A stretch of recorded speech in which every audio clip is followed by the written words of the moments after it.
Hello दोस्तों, Satveer online classes में आप लोग का स्वागत है। आज फिर आप लोग के लिए हम साइंस का एग्जेक्टिव क्वेश्चन लेकर आए हैं, जिसमें आप लोग का एक से लेकर एग्जेक्टिव आप लोग का 80 तक मिलेगा। 80 तक है, जिसमें से आप लोग का पहला क्वेश्चन आप लोग का बहुत आसान सा क्वेश्चन है कि प्रकाश के परिवर्तन के नियमों की संख्या है। ऑप्शन आप लोग सभी लोग जानते हैं कि प्रकाश के परिवर्तन के नियमों की संख्या 2 होता है। सेकंड नंबर है प्रश्न कि प्रकाश का वेग सबसे अधिक होता है। तो प्रकाश का वेग पूछा है सबसे अधिक, तो निर्वात में होता है, यानी शून्य काल अवस्था में। आप पूछेगा कि ध्वनि का वेग सबसे अधिक का में होता है, तो ठोस अवस्था में। पूछेगा किसमें ध्वनि गमन नहीं करती है, तो निर्वात अवस्था में ध्वनि गमन नहीं करती है, जबकि प्रकाश निर्वात अवस्था में सबसे अधिक गमन करता है। आगे 3 नंबर प्रश्न, प्रकाश का वर्ण विक्षेपण किस उपकरण से संभव होता है। ऑप्शन आप लोग का इसमें देखिएगा दिया है, दर्पण से, लेंस से, और प्रिज्म से, और कांच की सिलियों से। ऑप्शन इसमें सी हो जाएगा आपका, प्रिज्म से। 4 नंबर, समान नेत्र के लिए स्पष्ट न्यूनतम दूरी होती है। तो इसमें देखिए ऑप्शन दिया है 25 सेंटीमीटर, 2.5 मीटर, 25 मीटर, और डी नंबर ऑप्शन दिया 2.5 सेंटीमीटर, जिसमें आप लोग का आंसर हो जाएगा ए ऑप्शन 25 सेंटीमीटर। देखिए न्यूनतम दूरी का बात करेगा तो आप लोग 25 सेंटीमीटर मारिएगा, और अधिकतम दूरी का बात करेगा तो आप लोग अनंत मारिएगा। ये हमेशा एग्जाम में क्वेश्चन रहता है, हर बार रहा है, इस बार भी रहने की संभावना है। हम तो एग्जैक्ट नहीं कह सकते हैं, लेकिन आगे नंबर क्वेश्चन देखिएगा लोग कि पूछा है कि एक प्रिज्म कितने सतहों से घिरा रहता है। तो प्रिज्म का बात किया है, तो हम लोग का ऑप्शन ए आंसर हो जाएगा 5। 6 नंबर प्रश्न देखिएगा, किस दर्पण से हमारे वस्तु से छोटा प्रतिबिंब प्राप्त होता है। तो यहां पर आप लोग का आंसर हो जाएगा किस दर्पण से, तो यहां पर उत्तल दर्पण हो जाएगा। ऑप्शन नंबर बी हो जाएगा उत्तल दर्पण। ठीक है, आगे चलेंगे हम लोग। 7 नंबर है विद्युत विभव है। तो विद्युत विभव में यहाँ पर राशि में पूछा है कि सदिश है कि अदिश है, कि अदिश एवं सदिश दोनों है। तो देखिए विद्युत का बात किया है, तो ऑप्शन नंबर ए हो जाएगा अदिश राशि। आगे 8 नंबर, साइड मिरर के रूप में प्रयुक्त होते हैं। तो देखिएगा साइड मिरर में जब भी पूछेगा तो आप लोग ऑप्शन में ए मारिएगा उत्तल दर्पण, और दाढ़ी बनाने का बात करेगा तो अवतल दर्पण। अवतल दर्पण अगर हम लोग के पूछेगा कि फेस, यानी हम लोग की माँ बहन, चाहे हम लोग भी अपना बाल झाड़ते हैं तो किस दर्पण में झाड़ते हैं, तो वहां पर आप लोग का समतल दर्पण जो आईना रहता है उस समतल दर्पण के अंतर्गत रहता है। आगे हम लोग चलेंगे 9 नंबर में, जब प्रकाश की किरणें हवा से कांच में प्रवेश करती है तब वह किरण मुड़ जाती है। ऑप्शन बी हो जाएगा अभिलंब के निकट। 10 नंबर, चुंबकीय क्षेत्र का एसआई मात्रक है। ऑप्शन ए होगा टेस्ला, यानी टी। ऑप्शन ए हो जाएगा। 11 नंबर, समानांतर क्रम में, 11 नंबर क्वेश्चन है, समानांतर क्रम में पार्श्व क्रम में जुड़े दो प्रतिरोध हो जिनके प्रतिरोध R1 तथा R2 है का समतुल्य प्रतिरोध R बराबर होता है। ऑप्शन बी हो जाएगा R1 प्लस R2 बटे R1 गुना R2। 12 नंबर, जूल बटा कूलम कहा जाता है। तो वोल्ट को ऑप्शन नंबर ए हो जाएगा ऑप्शन नंबर ए हो जाएगा जूल बटे कुलम। 13 नंबर, दूरदृष्टि दोष वाला नेत्र साफ साफ देख सकता है। ऑप्शन आप लोग का दूरदृष्टि का देखिए बात करेगा तो ऑप्शन इसमें ऐसे आप लोग का दूरदृष्टि में दूर की वस्तुओं को हो जाएगा। दूरदृष्टि दोष किसे कहते हैं, क्वेश्चन पूछता है दूरदृष्टि दोष, इसी को कहते हैं दीर्घ दृष्टि दोष, और इसी को हम लोग कहते हैं दूरदृष्टि दोष में। तो इसको अगर डिफिनीशन पूछेगा तो बोलेंगे हम लोग कि जिसमें दूर की वस्तुएं स्पष्ट दिखाई दे परंतु निकट की वस्तुएं स्पष्ट दिखाई न दे, उसे हम दूरदृष्टि दोष कहते हैं। इसे हम अभी इसमें क्वेश्चन पूछता है कि इस दोष को दूर करने के लिए कौन सा उपाय होता है। तो उपाय अगर पूछेगा तो इसमें दूरदृष्टि दूर में उपाय के लिए होता है उत्तल लेंस, इसी को हम लोग अभिसारी लेंस भी कहते हैं। अगर निकट, अब यहाँ पर एक और क्वेश्चन पूछता है कि निकट दृष्टि दोष किसे कहते हैं, तो निकट की वस्तुएं स्पष्ट दिखाई दे परंतु दूर की वस्तुएं स्पष्ट दिखाई न दे, उसे हम निकट दृष्टि दोष कहते हैं। इस दोष को दूर करने के लिए हमें अवतल लेंस का प्रयोग किया जाता है, इसे अपसारी लेंस भी कहते हैं। 14 नंबर में चलिएगा, हमारे घरों में जो विद्युत आपूर्ति की जाती है वह है, ऑप्शन सी हो जाएगा 220 वोल्ट परिवर्तित धारा होती है।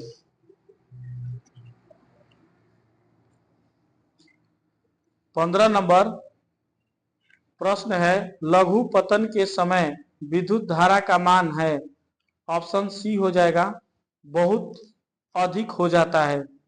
16 नंबर बिजली का सुचालक है, तो देखिए इसमें सुचालक और कुचालक, तो यहाँ पर ऑप्शन में डी होगा ग्रेफाइट। ग्रेफाइट ऐसे होता है कि धातु अधातु, तो ऐसे ग्रेफाइट अधातु है, लेकिन ग्रेफाइट जो है एक अपवादियल है जो विद्युत का सुचालक भी है। यहाँ सूक्ष्म वायु, कागज, मिट्टी, तेल, ये सारे तो सुचालक का बात किया तो इसमें डी नंबर ऑप्शन हो जाएगा। 17 नंबर, क्षारीय विलयन का पीएच मान कितना होता है, तो देखिए क्षारीय का बात करेगा तो 7 से अधिक हो जाएगा, ऑप्शन नंबर बी हो जाएगा 7 से अधिक। देखिए क्षारीय और अम्लीय, तो अम्लीय का बात करेगा तो जिसमें 0 से लेकर 7 तक जो रहता है, मैंने 7 से कम 6.9 तक, तो वो अम्लीय कहलाता है। और जब 7 रहेगा तो एग्जैक्ट उदासीन कहलाएगा, जैसे जल का पीएच मान 7 होता है। और उसके बाद जैसे ब्लड है तो ब्लड का पीएच मान 7.4 होता है, तो क्षारीय हो जाएगा। तो 7 से अधिक का जब भी बात करेगा तो आप लोग क्षारीय मारिएगा, 7 से कम का बात करेगा तो अम्लीय मारिएगा, 7 कहेगा तो उदासीन मारिएगा। या तीनों टाइप से एक क्वेश्चन यहाँ भी रहता है बाबू वीवीआई।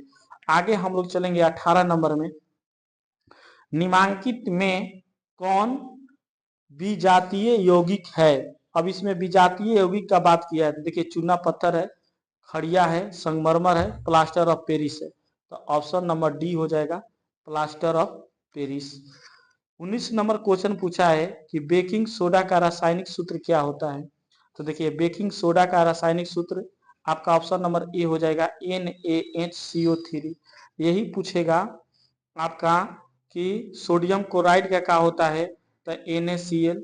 यही पूछेगा कि कास्टिक सोडा का क्या होता है, तो NaOH। देखिए बाबू ये 6 सूत्र जो है आपका, ये 6 सूत्र याद कर लीजिएगा, बुझा हुआ चूना का, उसके बाद आपको विरंजक चूर्ण का, उसके बाद कैल्शियम क्लोराइड का, ये सारे आप लोग 6 सूत्र जो है उसको याद कर लीजिएगा, एक ना एक क्वेश्चन हमेशा रहता है। आगे हम लोग चलेंगे 20 नंबर में, निम्नांकित में किस हाइड्रोकार्बन में कार्बन कार्बन परमाणु के बीच 3 अबंध होते हैं, ऑप्शन सी हो जाएगा C3H4।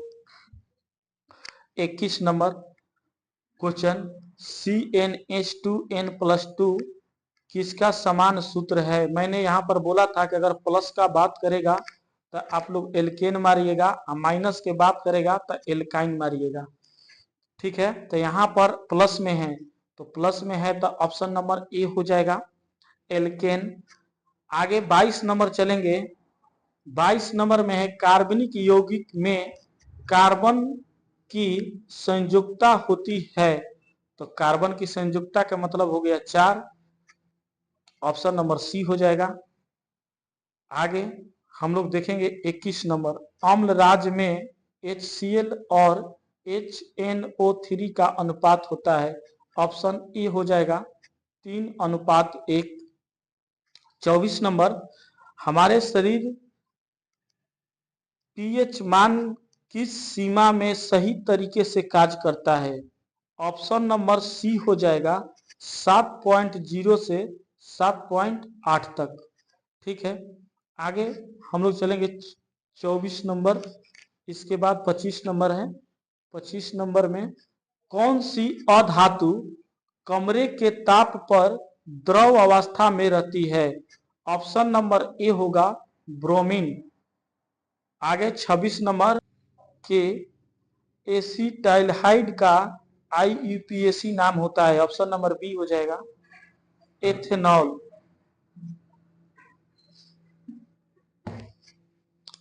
नेक्स्ट 27, निम्नलिखित में कौन सी गैस धातु के वेल्डिंग में प्रयुक्त होती है। ऑप्शन सी होगा एथाइन। ऑप्शन नंबर सी हो जाएगा एथाइन। आगे 28, निम्नलिखित में किस वैज्ञानिक ने तिर्यक नियम दिया था। ऑप्शन आपका सी होगा डोबरेन। ऑप्शन नंबर सी हो जाएगा। 29 नंबर, मेंडलीफ की आवर्त सारणी में आवर्त की संख्या कितनी होती है। ऑप्शन ए होगा 7। ऑप्शन ए हो जाएगा 7। आगे पूछा है कि कोयला तथा पेट्रोलियम है। ऑप्शन नंबर ए हो जाएगा जीवाश्म ईंधन। 31 नंबर क्वेश्चन है कि निम्नलिखित में कौन प्राकृतिक संसाधन है।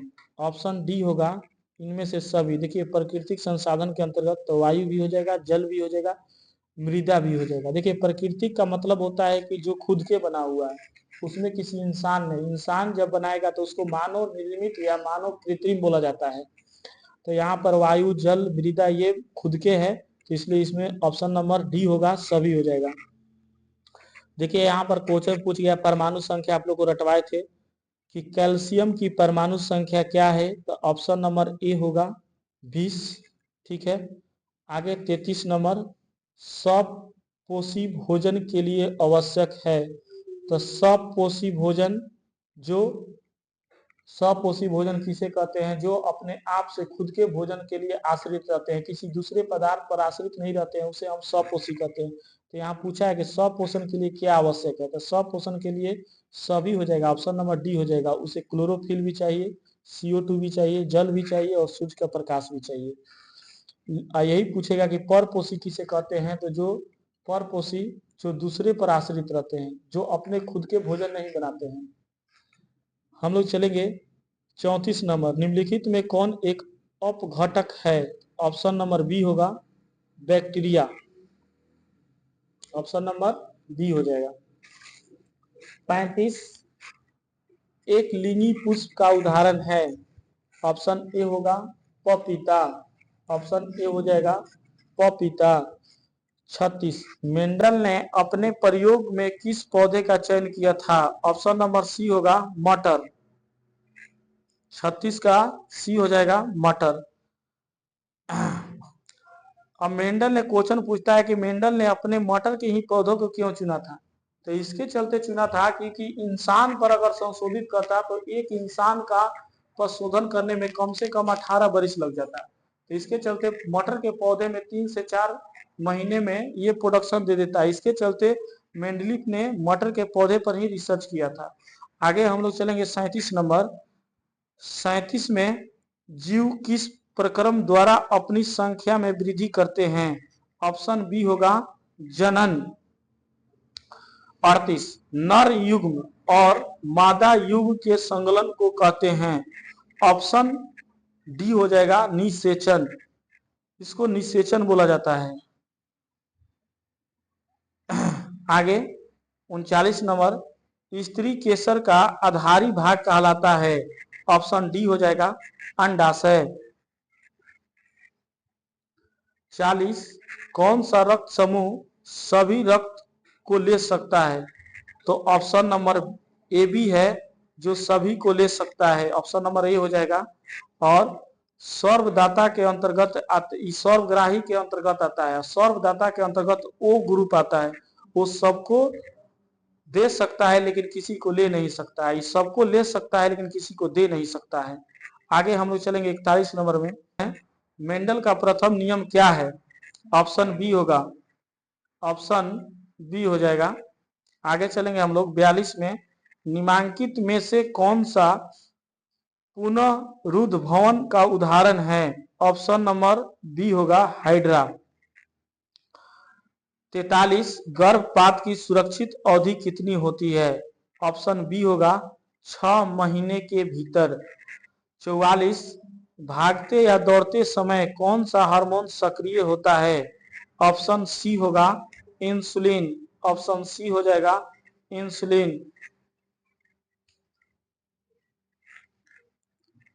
45 नंबर देखिएगा, मास्टर ग्रंथि किसे कहा जाता है? ऑप्शन बी होगा प्यूटरी ग्रंथि को। ऑप्शन बी हो जाएगा प्यूटरी ग्रंथि को। 46, पादप हार्मोन का उदाहरण है? ऑप्शन ए होगा ऑक्जिन। ऑक्जिन हो जाएगा।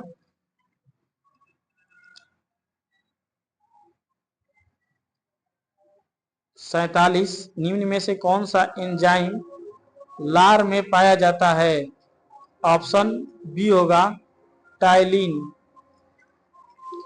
48, निम्न में से कौन सा प्रभावी गुण है? ऑप्शन ए होगा लंबा। अब देखिए 49, ये हमेशा आपको एग्जाम में पूछता है, लेंस सूत्र। तो 1/v - 1/u बराबर 1/f, या हम बोल सकते हैं। चलिए आगे हम लोग 50 नंबर देखेंगे। ऑप्शन सी बोले हैं इसका। ऑप्शन सी बोले हैं 49 का। 50, द्विव अवतल लेंस को कहा जाता है? तो देखिए अवतल लेंस का प्रयोग ऑप्शन नंबर ए होगा अपसारी लेंस। क्योंकि हम बोले थे आप लोग को कि निकट दृष्टि दोष को दूर करने के लिए कौन सा उपाय है? तो अवतल लेंस। अवतल लेंस को और क्या कहा जाता है? तो अपसारी। और उत्तल लेंस को अभिसारी कहा जाता है। तो यहाँ पर द्विव अवतल लेंस पूछा है, तो इस हिसाब से ऑप्शन ए होगा अपसारी।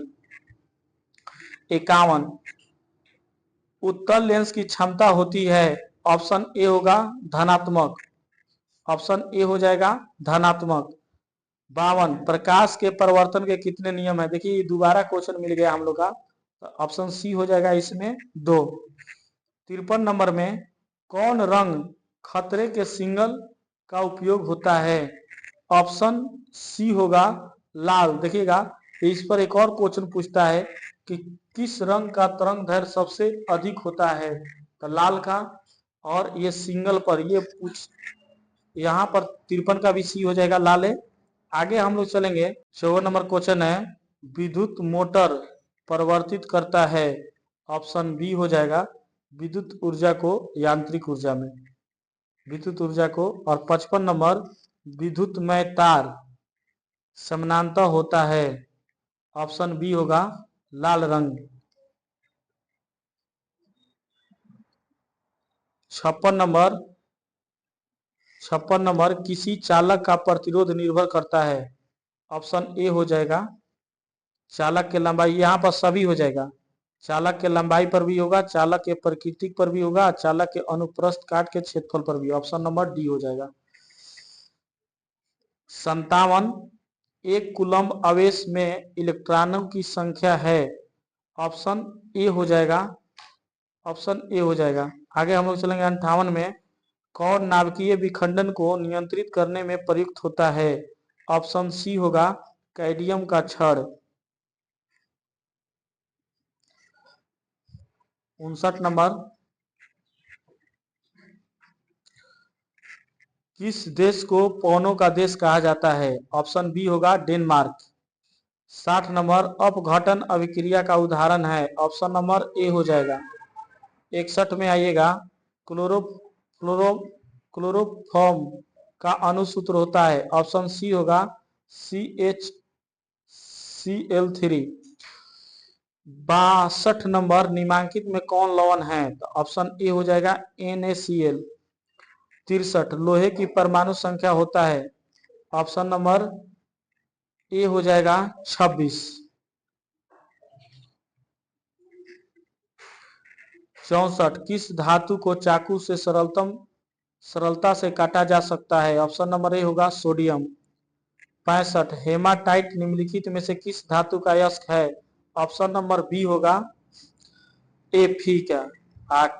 कैल्शियम पूछेगा तो Ca, सोडियम पूछेगा तो Na, एल्युमिनियम पूछेगा तो Al। आगे हम लोग चलेंगे। 66 धातु में ऑक्साइड होते हैं, ऑप्शन ए होगा ऑक्साइड होते हैं, ऑप्शन ए होगा क्षारीय। 67 नंबर है सरलतम हाइड्रोकार्बन है, ऑप्शन ए होगा मीथेन। 68 दही में कौन अम्ल पाया जाता है, ऑप्शन बी होगा लैक्टिक अम्ल। 69 रबर का एक बहुलक होता है, ऑप्शन डी होगा आइसोप्रीन का। 70 कार्बन के अपरूप हैं, कार्बन का अपरूप इसमें सभी हैं, देखिए हीरा भी है, ग्रेफाइट भी है, फ्लोरीन भी है, तो सभी हो जाएगा, ऑप्शन नंबर डी हो जाएगा। 71 है मनुष्य में गुणसूत्रों की संख्या 46, ऑप्शन सी हो जाएगा। 72 नंबर में आइएगा, निम्नलिखित में कौन सा उत्सर्जित अंग है, तो ऑप्शन बी होगा ब्रिक, जिसको हम लोग बोलते हैं किडनी। आगे 73 ब्रिक की रचनात्मक एवं क्रियात्मक इकाई होता है नेफ्रॉन, ऑप्शन नंबर बी हो जाएगा। आगे हम लोग चलेंगे 74 नंबर में पाचन क्रिया पूर्ण होती है, ऑप्शन सी हो जाएगा छोटी आंत में। 75 नंबर में आएगा उच्च रक्तचाप कहलाता है, ऑप्शन ए होगा हाइपरटेंशन।